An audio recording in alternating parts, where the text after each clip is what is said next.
सभी भाइयों को नमस्कार। स्वागत है आपका गवर्नमेंट एग्ज़ाम प्रिपरेशन चैनल में। आप सबको पता है कि हम लोग का कोर्स जो है लगभग 65% समाप्त हो चुका है। ठीक है, समाप्त हो चुका है। अब हम लोग जो है इस 70% की तरफ बढ़ रहे हैं और जल्द ही सब कवर कर लेंगे 15-20 दिन में या 25 दिन में। ठीक है, चलिए तो इससे पहले कि ये जान लेते हैं कि आज का चैप्टर जो है हमारा कौन सा है। ये आज का चैप्टर जो है हमारा है नवजात की देखभाल, स्तनपान के तरीके, कुपोषण एवं पूरक पोषण। ठीक है, तो इसको जो है अंग्रेजी में बोलेंगे care of new born, lactation, problems of मल न्यूट्रिशन और सप्लीमेंट न्यूट्रिशन। तो हम लोग एक एक करके जो है सभी टॉपिक्स को पढ़ेंगे। ठीक है, जल्दीबाजी नहीं करेंगे क्योंकि एक साथ पढ़ेंगे बोर भी हो जाएंगे और वो इंटरेस्ट नहीं रह जाएगा जो एक सीखने का नज़रिया होता है। तो चलिए शुरू करते हैं आज का पहला टॉपिक। ठीक है, चलिए तो आज हम लोग सीखने वाले हैं वो है कि विशेष रूप से मातृ कला एवं शिशु का पालन का अर्थ और महत्व। ठीक है, इस चीज़ को हम लोग सीखने वाले हैं मेन रूप से। तो चलिए शुरू करते हैं चैप्टर को।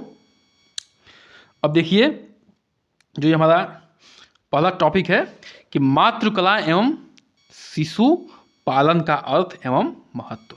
मातृ कला एवं शिशु पालन का अर्थ एवं महत्व, meaning and importance of mother craft and child care. ठीक है, मतलब कि मातृ कला एवं शिशु पालन का अर्थ एवं महत्व पढ़ने वाले हैं। चलिए शुरू करते हैं। देखिए मातृ कला वस्तुतः शिशु पालन एवं रक्षा संबंधी ज्ञान एवं दक्षताओं का विज्ञान है। क्या है ये? विज्ञान है। मातृ कला किसका है? विज्ञान। शिशु पालन का, उसकी रक्षा करने का और का ज्ञान और दक्षताओं का, उसमें दक्षता प्राप्त करने का ज्ञान जो है ये विज्ञान है। जिसमें मातृ कला में जो है क्या सीखते हैं हम लोग? सीखते हैं कि शिशु का पालन कैसे किया जाता है, उसकी रक्षा कैसे की जाती है, उसका ज्ञान सीखते हैं और उसमें दक्षता प्रदान प्राप्त करते हैं। ठीक है, चलिए और एक तरह का विज्ञान है। अगला पॉइंट क्या है हमारा कि माँ शब्द जो है बालक के साथ संपूर्णता प्राप्त करने वाला शब्द है। माँ शब्द जो है, माँ बालक के साथ संपूर्णता प्राप्त करने वाला शब्द है। वह स्त्री जो बालक को धारण करती है, ठीक है, अपने गर्भ में धारण करती है या मतलब उसको जो है जन्म देती है तथा पालन करती है, माँ कहलाती है। मतलब कि उसको धारण करती है, गर्भ में धारण करती है और उसको जो है क्या करती है, उसका पालन पोषण भी करती है, वो क्या कहलाती है?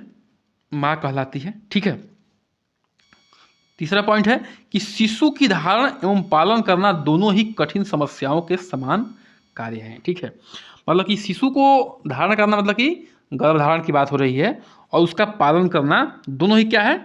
कठिन समस्याओं के कार्य हैं। और एवं अतः एक माँ में नैसर्गिक गुण जैसे ममता, दया, सहनशीलता, क्षमा, त्याग स्वतः ही आ जाते हैं। ठीक है, अब देखिए ये प्रकृति ने किस तरह से बनाया हुआ है कि माँ जो है वो ममता को, दया को, सहनशीलता को, क्षमा को, त्याग को स्वतः धीरे धीरे अपने आप में धारण करने लगती है। देखिए जब एक बच्ची जो है शादी करके जाती है उसके बाद वो बच्ची ही होती है, लेकिन कुछ दिन बाद जब माँ बनती है तो उसके अंदर गजब का चेंज आता है और वो चेंज जो है यही है, वो है ममता। ठीक है, वो है क्या?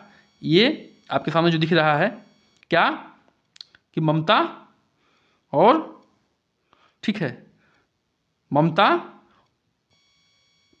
दया, सहनशीलता, क्षमा, त्याग। ठीक है, ये सब चीज़ें जो है आपके सामने दिख रहा है और ये क्या करता है?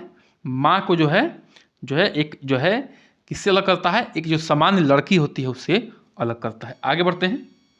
ठीक है, चलिए अगले पॉइंट पे आते हैं। इन्हीं गुणों को मातृत्व का गुण कहते हैं, जो गुण हम लोग ऊपर पढ़ चुके हैं। मातृत्व का अर्थ अर्थात मातृत्व अर्थात मात, ठीक है, क्या है? मातृत्व अर्थात मात प्लस तत्व। मात प्लस तत्व यानी कि माता योग्य तत्व होना चाहिए, उसको मातृत्व कहते हैं। माता योग्य तत्व होने चाहिए, उसके अंदर गुण होने चाहिए। ठीक है, तब उसको क्या कहेंगे? मातृत्व कहेंगे। हमारे शास्त्र में माता के स्थान को गुरु एवं पिता दोनों से उच्च बताया गया है।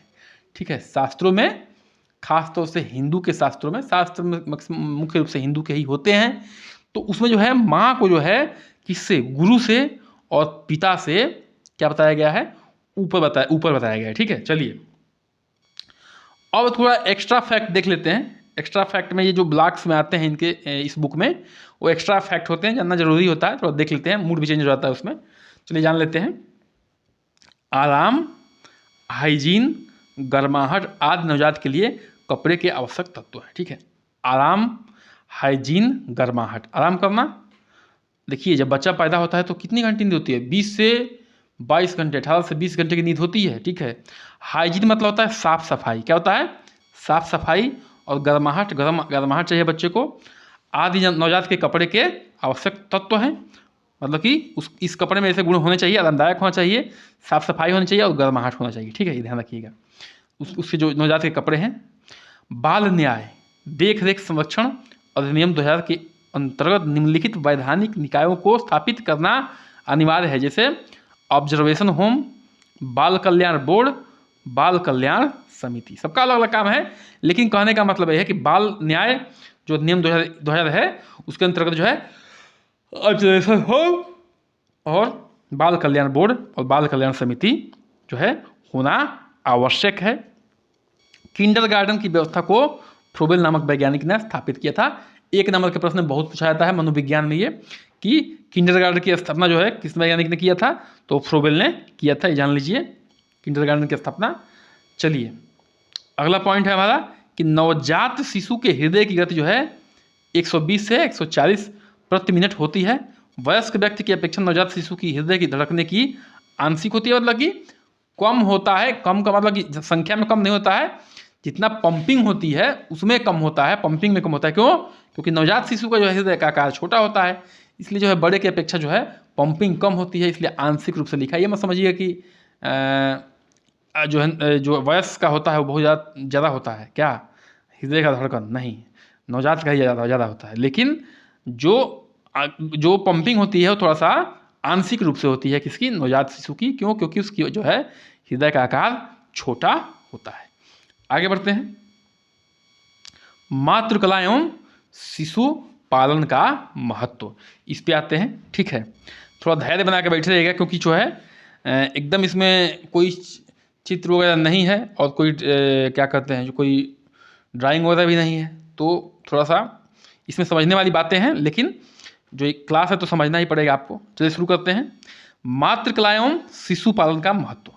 मातृकला एवं शिशु पालन का महत्व क्या है, इसको जानना जरूरी है। इंपॉर्टेंस ऑफ मदर क्राफ्ट और चाइल्ड केयर का क्या महत्व है, तो जान लीजिए। मातृकला के ज्ञान से सीमित साधनों से आवश्यकता पूर्ति का ज्ञान तथा साफ सफाई, टीकाकरण, जनसंख्या की अधिकता की हानि एवं परिवार नियोजन के लाभ तरीकों का ज्ञान देकर बेहतर समाज की स्थापना की जा सकती है। ठीक है, देखिए एक एक पॉइंट इंपॉर्टेंट है, ध्यान रखिएगा कैसे। मातृकला के ज्ञान से सीमित साधनों की पूर्ति के ज्ञान, मतलब कि अगर साधन सीमित है तो उससे भी ज्ञान दे के आपका काम चलाया जा सकता है, तथा सफाई का और टीकाकरण जनसंख्या की अधिकता की हानि, मतलब कि अगर जनसंख्या अधिक होगी तो उसकी क्या हानि है, परिवार नियोजन के क्या लाभ है, परिवार को सीमित रखा जाए तो क्या लाभ है। ठीक है, परिवार नियोजन के क्या लाभ है, और इस एवं तरीकों का ज्ञान देकर बेहतर समाज की स्थापना की जा सकती है। ठीक है, एवं राष्ट्र को बेहतर नागरिक दिए जा सकते हैं। देखिए अगर जनसंख्या बढ़ेगी तो संसाधन क्या होगा, संसाधन तो उस हिसाब से बढ़ता नहीं, आप लोग बहुत अच्छे से पढ़ चुके हैं। ठीक है, और हर थ्योरी में अलग अलग हिसाब से पढ़ चुके हैं, तो इसको बार बार जो है एक्सप्लेन नहीं किया जा सकता है। पिछले चैप्टर में सब जनसंख्या में जाकर देख लीजिएगा इसको। तो जब जनसंख्या बढ़ती है तो उस हिसाब से संसाधन नहीं बढ़ते हैं, तो मानव विकास उस हिसाब से नहीं हो पाता। जब नहीं हो पाएगा तो क्या होगा, ऐसे मानव संसाधन क्या होते हैं, राष्ट्र पे एक भार की तरह होते हैं। ठीक है, भार बन जाते हैं, राष्ट्र उसको ढोता है, देश उसको ढोता है। ठीक है, और कम रहेंगे, जनसंख्या कम रहेगी तो संसाधन अधिक रहेंगे, तो क्या होगा, हर इंसान का जो है विकास अच्छे तरीके से होगा और वो राष्ट्र के विकास में पूर्ण रूप से क्या बनेंगे, एक साधन का काम करेंगे, एक जरिया काम करेंगे। ठीक है, चलिए। मातृकला एवं शिशु रक्षा के अध्ययन से हमें निम्नलिखित लाभ प्राप्त होते हैं। मातृकला एवं शिशु की रक्षा के अध्ययन से, मातृकला में क्या क्या है और शिशु की रक्षा करने के अध्ययन से हम लोग क्या क्या लाभ प्राप्त करते हैं, इसको देखते हैं। पहला लाभ देखते हैं। ठीक है, लाभ की बात हो रही है किसकी, मातृकला और शिशु रक्षा के अध्ययन की। ठीक है, चलिए शुरू करते हैं। पहला लाभ, मातृत्व प्राप्ति की में सहायता। मातृत्व की प्राप्ति में सहायता मिलता है इसके ज्ञान से। हेल्प इन द वहन ऑफ मदरहुड।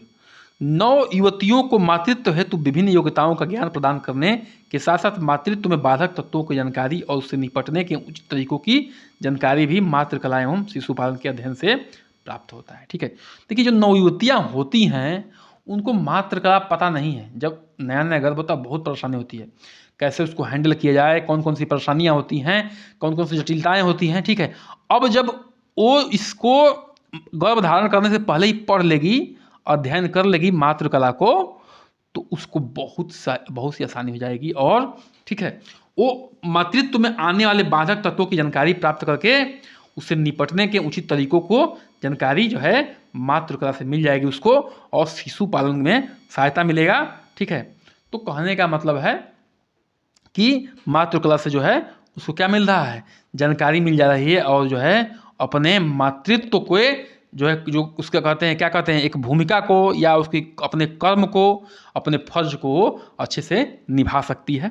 शारीरिक अंग अवयवों की बनावट एवं कार्य के अध्ययन भी मातृकला अध्ययन की परिधि में होता है। ठीक है, जो शारीरिक बनावट के अवयव हैं, क्या क्या अवयव हैं, ठीक है, कारक हैं, और जो है कार्य हैं, क्या क्या कार्य हैं, ये भी जो है इसमें बताया जाता है इसके अध्ययन में।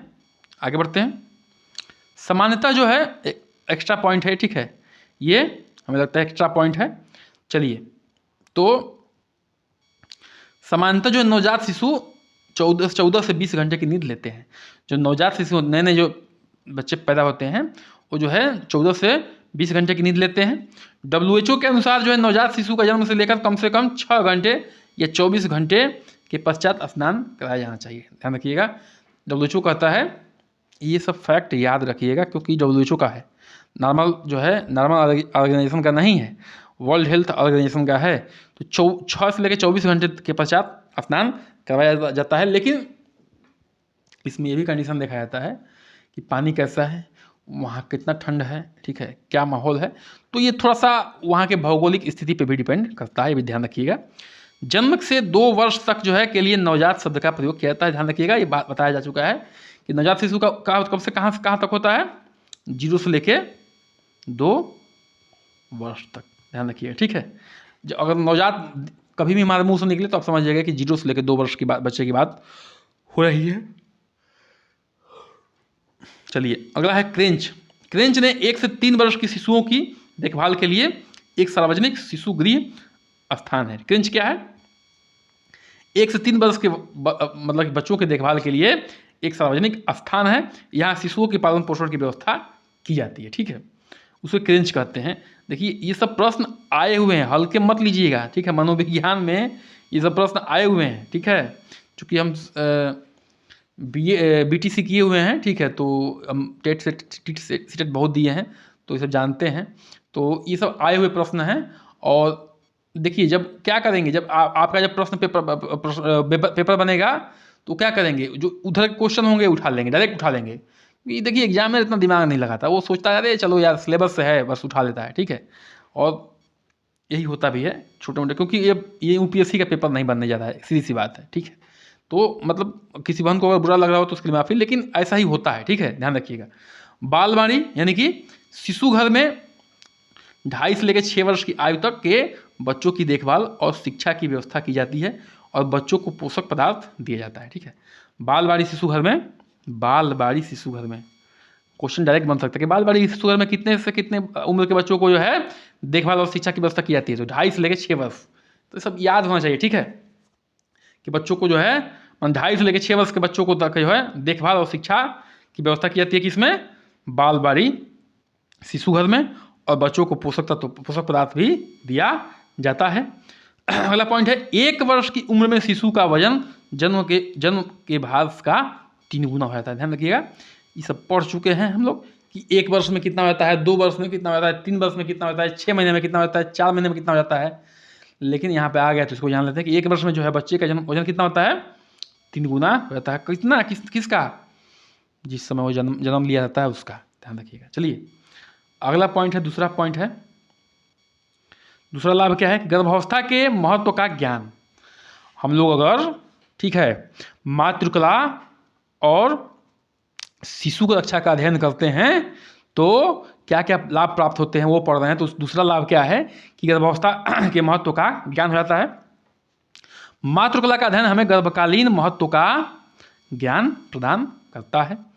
अन्य अवस्थाओं के समान गर्भावस्था भी प्रायः स्वाभाविक रूप से ही जीवन में पदार्पण करती है। देखिए जैसे बचपन आता है, जवानी आती है, बुढ़ापा आता है, उसी तरह से जो है गर्भावस्था भी एक जो है अभिन्न अंग है किसका, इस जीवन का, वही बात कर रहे हैं। किंतु उस जीव के लिए जिसका आरंभ गर्भ में हुआ है यह अवस्था नींव के समान है। जो भी बच्चा अंदर पलता है उसके लिए वह नींव के समान है, क्योंकि नींव इसलिए कहा गया है कि जिस तरह से बच्चा जो है गर्भ में विकास करता है उसी तरह से जो है वो निकलने के बाद भी जैसे कुछ कमियां रह जाएंगी तो जीवन आजीवन कमियां रहेंगी, कुछ अच्छाइयाँ रहेंगी तो आजीवन अच्छाइयाँ रहेंगी। कहने का मतलब है कि गर्भ में जो बच्चा पल रहा है एक तरह से उसके लिए नींव के समान है। गर्भावस्था का भोजन स्वास्थ्य, बीमारियां, मानसिक स्थिति आदि बालकों के माँ के गर्भ में विकास को तय करता है। ठीक है, गर्भावस्था का भोजन स्वास्थ्य, बीमारियां, मानसिक स्थिति आदि बालकों के माँ के गर्भ में विकास को तय करता है कि विकास उसका कैसा हो रहा है, उस पर जो है उसके भोजन का, स्वास्थ्य का, बीमारियों का जो है मानसिक स्थिति का पता चलता है। तो कहने का मतलब ये है कि गर्भ जब एक जीवन का अभिन्न अंग है, इसको जो है अगर जो है नौवीं के नौवीं पढ़ लेती हैं, पहले से जानकारी प्राप्त कर लेती हैं तो विभुत बहुत बहुत फायदे हैं। जैसे अभी हम लोग फायदे पढ़ते आ रहे हैं, 2 फायदे पढ़ चुके हैं, मातृत्व प्राप्ति में सहायता मिलता है और गर्भावस्था के महत्व का ज्ञान होता है। चलिए एक और एक्स्ट्रा फैक्ट जान लेते हैं। एक और ब्लॉक आ गया है एक्स्ट्रा फैक्ट रूप में। गर्भावस्था के प्रथम 3 माह को ट्राइमेस्टर कहते हैं। आप लोग जान लेते हैं कि प्रथम 3 माह मतलब कि 1 2 3 4 5 6 7 8 9, तो ये जो है प्रथम ट्राइमेस्टर है। ये सेकेंड ट्राइमेस्टर महीना है 4 5 6 वाला, और 7 8 9 वाला ये थर्ड ट्राइमेस्टर है। ट्राइमेस्टर मतलब कि 3 3 महीने का होता है, क्योंकि जब बच्चा गर्भ में जाता है तो 9 महीने के बाद पैदा हो जाता है, तो हर जो है 3 महीने का क्या ट्राइमेस्टर माना गया है। गर्भावस्था में लौह की कमी से गर्भपात होता है, ये जान लीजिए, बेहद इंपॉर्टेंट पॉइंट है। तो जब भी कोई महिला जो है गर्भवती होती है या गर्भ ठहरता है उसका, तो ध्यान रखिए कि उसमें जो है आयरन की कमी ना हो, ब्लड की कमी ना हो, नहीं तो क्या हो जाएगा, गर्भपात हो जाएगा। ध्यान रखिएगा। गर्भधारण के पश्चात स्त्री द्वारा ही शिशु का पोषण किया जाता है। ये सब जान चुके हैं, प्लेसेंटा के द्वारा कैसे कैसे गर्भधारण होता है, कैसे बच्चा पैदा होता है, कहाँ पे वो होता है, मतलब कि फर्टिलिटी होती है, कैसे भ्रूण बनता है, सब कुछ हम लोग पढ़ चुके हैं। लेकिन तो आ रहा है रिवीजन, तो रिवीजन कर लेते हैं फटाफट। पूर्ण अवधि में पैदा होने वाला शिशु जो है वजन लगभग 3.2 किलो का होता है। ठीक है, अगर पूर्ण अवधि में पैदा हुआ बच्चा है तो 3.2 किलो का होता है, जिसमें 300 मिलीलीटर रक्त होता है, 500 ग्राम प्रोटीन होता है, 30 ग्राम कैल्शियम होता है, 15 ग्राम जो है फास्फोरस होता है, 300 से 400 ग्राम जो है लगभग लोहा होता है। यह सब जो है पदार्थ माँ को अतिरिक्त आहारों की मांग से ही प्राप्त होता है।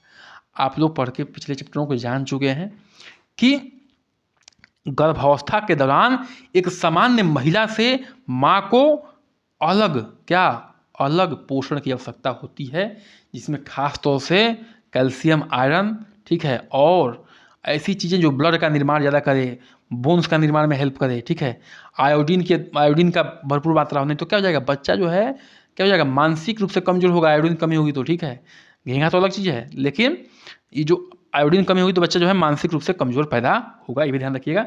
चलिए ये एक्स्ट्रा फैक्ट थे। अब तीसरा पॉइंट पे आते हैं, तीसरे लाभ पे आते हैं कि गर्भावस्था की आवश्यकताओं एवं उनकी पूर्तियों का ज्ञान, knowledge of the pregnancy needs and their fulfilment. ठीक है, देखिए मातृकला और शिशु अध्ययन से क्या प्राप्त होता है कि गर्भावस्था में क्या क्या आवश्यकताएं हैं, उनकी क्या क्या पूर्ति का ज्ञान उनको इस भी पता चलता है।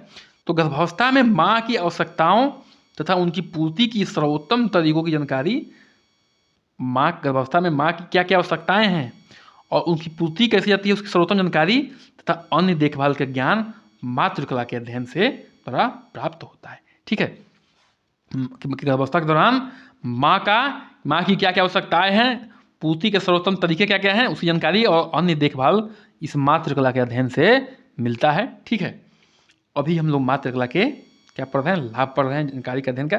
फिर हम लोग पढ़ेंगे कि मातृकला क्या होता है, कैसे जो है कैसे जो है उसको जो है मतलब कि बच्चे को देखभाल किया जाता है, सब कुछ पढ़ने वाले हैं ध्यान से। लेकिन फिलहाल जो है अभी लाभ पढ़ रहे हैं, क्या क्या फायदा है इसका। चौथा पॉइंट है गर्भावस्था में शिशु की उचित विकास में सहायक। गर्भावस्था में शिशु की उचित विकास में क्या है, सहायक है क्या, मातृकला एवं शिशु रक्षा का अध्ययन। ठीक है, कि गर्भावस्था में शिशु का उचित विकास कैसे होगा। उपरोक्त दोनों ज्ञान के परिणाम स्वरूप गर्भावस्था में बालक के विकास में मातृकला सहायक है। उपरोक्त दोनों ज्ञान कौन सा था भाई, वो था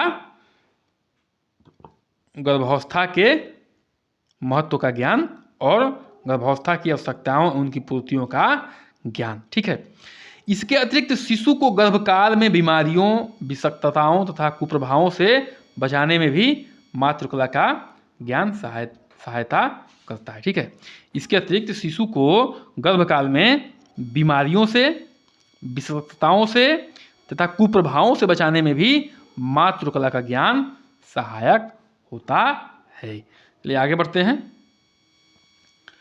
प्रसवकालीन जानकारी प्रदान करना।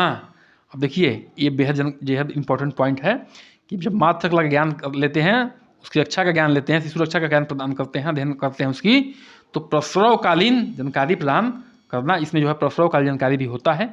शिशु के जन्म के समय आवश्यक वस्तुओं तथा तथ्यों की जानकारी भी हमें मातृकला के अंतर्गत ही प्राप्त होता है, कि शिशु के जन्म के समय क्या क्या आवश्यक वस्तुएं हैं, आवश्यक वस्तुओं को हम लोग पढ़े थे।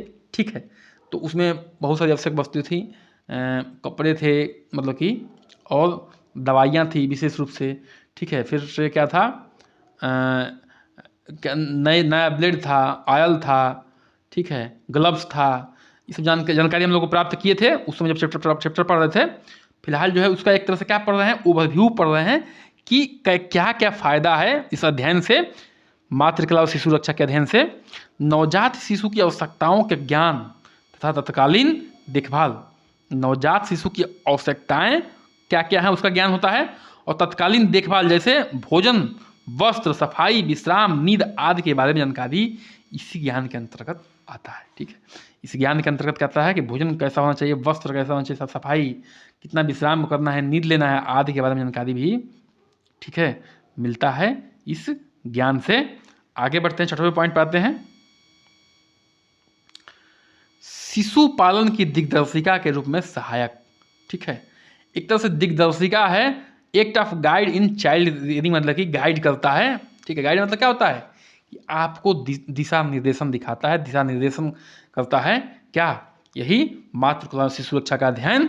अब देखिए, असहाय शिशु की आत्मनिर्भर बनाने तथा पालन पोषण के तरीके को स्पष्ट ज्ञान हमें मातृकला के अध्ययन से प्राप्त होता है। असहाय शिशु के आत्मनिर्भर बनने तथा पालने पोषने के तरीकों का स्पष्ट ज्ञान हमें मातृकला के अध्ययन से ही प्राप्त होता है। अगला पॉइंट आते हैं, सातवें पॉइंट पर आते हैं कि स्वस्थ आदतों के निर्माण में सहायक, help in healthy habits information. ठीक है, देखिए बालकों के स्वस्थ आदतों का निर्माण तथा खराब आदतों को छुड़ाने के तरीकों का ज्ञान जो है मातृकला के अध्ययन से मिलता है। मातृकला के अध्ययन में जो है बालकों की जो गंदी आदतें हैं उसको छुड़ाने का काम किया जाता है, और स्वस्थ अच्छी आदतों के निर्माण में इसमें काम किया जाता है। चलिए कुछ एक्स्ट्रा पॉइंट पे आ जाते हैं, एक्स्ट्रा फैक्ट पे आ जाते हैं। मातृत्व एवं शिशु कल्याण संबंधी योजनाओं स्थानीय, प्रादेशिक, केंद्रीय स्तर पर चलाई जाती है। मातृत्व एवं शिशु कल्याण संबंधी योजनाएं स्थानीय, प्रादेशिक और केंद्रीय स्तर पर चलाई जाती हैं। इन सभी स्तरों पर कुछ प्रमुख योजनाएं संचालित की जाती हैं, जैसे एकीकृत बाल विकास योजना। ठीक है, दूसरा क्या है, समन्वित बाल संरक्षण योजना इत्यादि। ठीक है, दूसरा पॉइंट है कि गर्भावस्था के दौरान अतिरिक्त ऊर्जा आवश्यकता होती है। ये सब जानते हैं हम लोग। ठीक है, गर्भावस्था में क्या होती है, एक सामान्य वजह से हमें अतिरिक्त चाहिए। क्यों? क्योंकि जो भी गर्भ को एक्स्ट्रा पोषण जाता है उसके ब्लड के निर्माण में, उसके मांसपेशियों के निर्माण में, उसके बोन्स के निर्माण में, वो माँ के द्वारा ही जाता है, प्लेसेंटा के द्वारा। तो इसलिए माँ को जो है एक्स्ट्रा पोषण की आवश्यकता होती है, इसे जानते हैं हम लोग। गर्भावस्था के अरक्तता से बचने के लिए गर्भवती महिला को पर्याप्त मात्रा में पौष्टिक एवं संतुलित आहार ग्रहण करना चाहिए। गर्भावस्था के दौरान अरक्तता मतलब कि रक्त की कमी से बचने के लिए, अभी जान चुके हैं कि रक्त कमी से क्या होता है, गर्भपात हो जाता है, बच्चे को जो है अंदर ही अंदर डेड होने के चांसेस बन जाते हैं। ठीक है, तो रक्त की कमी ना हो इसके लिए माँ को पर्याप्त मात्रा में पौष्टिक और संतुलित आहार जो है लेना जरूरी है। आगे बढ़ते हैं, अब 8वें फायदे पर आते हैं। किसके फायदे पढ़ रहे हैं हम लोग? मातृ कला से शुरू किए जो पालन का जो महत्व है, ज्ञान है, उसका अध्ययन है, उसका फायदा पढ़ रहे हैं। तो मातृ एवं शिशु मृत्यु दर को कम करने में सहायक। ठीक है, बिल्कुल जब हम इस ज्ञान को ले लेंगे, अच्छी तरह से कुछ जानकारी रखेंगे, तो माँ और बच्चे के मृत्यु दर में हम लोग कमी कर सकते हैं। गर्भावस्था में जो है गर्भिणी अथवा शिशु अथवा दोनों मृत्यु की दर तथा जन्म के समय बालक अथवा माँ अथवा दोनों की मृत्यु की दर मातृकला के ज्ञान द्वारा कम किया जा सकता है। बिल्कुल कम किया जा सकता है। अभी हम लोग जान चुके हैं कि क्या क्या समस्याएं आती है, क्या क्या जटिलताएं आती है गर्भावस्था के दौरान, पिछले चैप्टर्स में जब जान चुके हैं, तो अब क्या करेंगे? वैसी गलतियां करेंगे नहीं करेंगे। ठीक है, हम पौष्टिक आहार का ध्यान रखेंगे, उसका आयरन कैल्शियम की गोली देते रहेंगे और प्रॉपर जांच कराते रहेंगे। ठीक है, निगरानी और इसमें रखेंगे, एक किसी डॉक्टर के, अच्छे डॉक्टर की निगरानी में रखेंगे। देखिए, और आपके पास उतना पैसा नहीं तो कोई समस्या नहीं है, आप जाइए गवर्नमेंट हॉस्पिटल में, जाइए इलाज करिए, बहुत अच्छी सुविधाएं हैं। ठीक है, और आपको मिल जाएंगी, अगर थोड़ा सा तत्पर रहेंगे तो आपको ये सुविधाएं मिल जाएंगी। ठीक है, जन्म दर जो है कम करने में सहायक। ठीक है, और जो है ये सब कलाएं जो है, मतलब कि ये सब जो है अध्ययन जन्म दर को भी कम करता है। इसलिए कम करता है क्योंकि ये सिखाता है, लोगों को जो है जागरूक करता है कि देखिए, अगर आप जनसंख्या बढ़ाएंगे तो अपने बच्चों को अच्छा नागरिक नहीं बना पाएंगे, अच्छी तरह शिक्षित नहीं कर पाएंगे, और उसका मानव संसाधन के रूप में जो है अच्छा विकास नहीं कर पाएंगे। इसलिए जो है जब जागरूक आदमी होता है तो क्या करता है, अपने आप जो है परिवार नियोजन करता है, 1 या 2 बच्चे जो है पैदा करता है। तो इस तरफ जो है जन्म दर में भी कमी आती है। आगे बढ़ते हैं, 9वां फायदे पे आते हैं। मातृकला एवं शिशु पालन में अध्ययन से हमें यह भी जानकारी मिलता है कि वरदान में रूप में मिलने वाला संतान अधिक होने से कैसे परिवार में सभी दुखों का कारण बनता है। ठीक है, बहुत लोग कहते हैं अरे ये संतान नहीं है, भगवान का वरदान है। ठीक है, तो वरदान करके जो है दुख का कारण मत बनाइए, कृपया करके परिवार नियोजन करिए और 2 से अधिक बच्चा पैदा मत करिए। ठीक है, अगर बलिदान के चक्कर में पड़ेंगे तो आपका परिवार जो है एकदम बर्बाद हो जाएगा, क्योंकि वो जब बच्चे बड़े होंगे, उनकी आवश्यकताएं बढ़ेंगी, आप उस चीज़ को फुलफिल नहीं कर पाएंगे और घर में कलह का कारण बनेगा और घर जो है बिखरता जाएगा और जो है आप संभाल नहीं सकते हैं उसको। ठीक है, आप देख सकते हैं आसपास में। ठीक है, तथा अधिक संतान धारण करने में माँ के स्वास्थ्य पर भी कितना घातक प्रभाव पड़ता है। ठीक है, एक बच्चे को जन्म देने में माँ को कितना जो है अपनी स्वास्थ्य को कितनी हानि होती है, और जो 7-8 बच्चों को पैदा कर रही है उसके स्वास्थ्य कितनी जो है नुकसान होगा, इसका अंदाजा आप लगा सकते हैं। तो 2 बच्चे बहुत हैं यार। ठीक है, चलिए अगले पॉइंट पे आते हैं, लास्ट पॉइंट पे आते हैं। इससे पहले कृपया करके बहनों चैनल को सब्सक्राइब कर दीजिए, लाइक करिए, शेयर करिए। ठीक है, इतना बस आपसे एक क्या कहते हैं रिक्वेस्ट है कि चैनल को सब्सक्राइब कर दीजिए। ठीक है, और लाइक शेयर करते रहिए, कमेंट करते रहिए कैसा लग रहा है सेशन आपको। बहुत बहनों का अच्छा रिस्पांस आ रहा है, कह रहे हैं बहुत अच्छा। देखिए, आपके बहुत अच्छा कहने से हमारी एनर्जी जो है 1 लाख गुनी हो जाती है। मैं दोगुनी नहीं कहूँगा, 1 लाख गुनी हो जाती है। ठीक है, और मैं पूरी एनर्जी के साथ लगता हूँ बोरिंग से बोरिंग चैप्टर को। देखिए, सब चैप्टर से आपको लग रहा है कि बहुत आसान है, ये है बहुत बोरिंग चैप्टर है। ठीक है, और इनको जो है पूरी इंटरेस्टिंग तरीके से मैं बनाने की कोशिश करता हूँ, ताकि आप जो आप बोर ना हो, क्योंकि आप बोर हो गए तो एग्ज़ाम तो आप ही को निकालना है, पढ़ना तो आप ही को, रिवाइज तो आप ही को करना है, लड़ाई तो आप ही को लड़ना है। ठीक है, हम तो पीछे से बस लगे हुए हैं और मेन तो आप ही को लड़ना है। तो आप बोर ना हो, इसके लिए मैं पूरी कोशिश करता हूँ, जी जान लगाता हूँ कि आप जो है बिल्कुल जो है पूरी एनर्जी से भरपूर रहें, और बीच बीच में जोश भी भरता रहता हूँ। ठीक है, तो कृपया करके चैनल को सब्सक्राइब कर दीजिए आप लोग। सामाजिक और अंधविश्वासों एवं बुराइयों के अंत में सहायक। ठीक है, सामाजिक बुराइयाँ और बुराइयों के अंत, देखिए शिशु के जन्म एवं लिंग संबंधी अंधविश्वासों का लालन पालन जो है संबंधी गलत धारणाएं मातृ कला एवं शिशु पालन के अध्ययन में के परिणाम स्वरूप स्वतः समाप्त हो जाती है। देखिए, जब आप विज्ञान पढ़ते हैं तो विज्ञान क्या है? विज्ञान टोटली फैक्ट पर आधारित है, एक्सपेरिमेंट पर आधारित है। ये अंधविश्वास पर आधारित नहीं, कहते ऐसा नहीं, वैसा ऐसा नहीं, हमने ये देखा था। अरे नहीं, जो होता है उसमें के पीछे रीजन क्या है, एक्सपेरिमेंट पे होता है, और सही है तो सही है, गलत है तो गलत है। तो बहुत सारे समाज में ये अंधविश्वास है कि लड़की पैदा होने का कारण जो है कौन है, बहू है, लड़की ही है, मतलब कि बच्चे की माँ है। ऐसा नहीं है। जब आप विज्ञान पढ़ लेंगे या जो मातृकला और शिशु रक्षा का अध्ययन पढ़ लेंगे तो उसमें क्या बताया जाएगा कि देखिए जो क्रोमोजोम होता है एक्स वाई तो होता है बाप के पास, एक्स एक्स होता है माँ के पास, ठीक है, ये माँ के पास होता है, ये पिता के पास होता है या बाप कह लीजिए। अब जो इसके पास आएगा, ठीक है, अगर ये वाई आ गया तो पुत्र पैदा होगा, अगर ये एक्स आ गया तो पुत्री पैदा होगी। तो कहने का मतलब ये है, क्रोमोजोम की बात हो रही है, तो जब कहने का मतलब ये कि पूरा जिम्मेदार तो कौन है, बाप है, या लड़की पैदा होने का या लड़का पैदा होने का। अब जब इस चीज़ को हम जान लेंगे तथ्यों के माध्यम से, इस कहने का मतलब कि मातृकला एवं शिशु रक्षा अध्ययन के माध्यम से, तो अंदर की जो भी सामाजिक बुराइयां हैं, अंधविश्वास है, वो क्या हो जाएगा, निकल जाएगा। तो कहने का मतलब देखिए, आप पूर्वजों, मैं और फिर वही बात करता हूँ कि आप पूर्वजों के अच्छाइयों पे फोकस करिए। एक बात ध्यान रखिए, वो भी एक इंसान ही थे आपकी तरह, ठीक है, उनसे भी गलतियाँ हो सकती है, उनके गलतियों को नकारिए और अच्छाइयों को लीजिए, अच्छाइयों को आगे बढ़ाइए, तो कि हमारे आने वाली पीढ़ी जो है अच्छाइयों को ही कंटिन्यू करे, बुराइयों को आप जो है इंड करने की कोशिश करिए वहीं से वहीं, ठीक है। तो इससे जो है क्या होगा, इससे जो है हमारा देश राष्ट्र क्या होगा, शुद्ध और अच्छी तरह से विकास करेगा, ठीक है। तो कृपया करके बुराइयों को जो है आगे मत बढ़ाइए, अच्छाइयों को ही आगे बढ़ाइए। और ये एक ही इसका मुख्य कारण है, आप जो है शिक्षित बनिए, जागरूक बनिए, ठीक है। और गलत को गलत कहने का और सही को सही कहने का जो है अपने अंदर हिम्मत लाइए, जज्बा लाइए, ठीक है। इसी के साथ आज का सेशन करते हैं समाप्त। कृपया करके चैनल को सब्सक्राइब करिए, लाइक करिए, शेयर करिए, कमेंट करिए, हमारे साथ बनने के लिए बहुत बहुत धन्यवाद। नमस्कार, जय हिंद।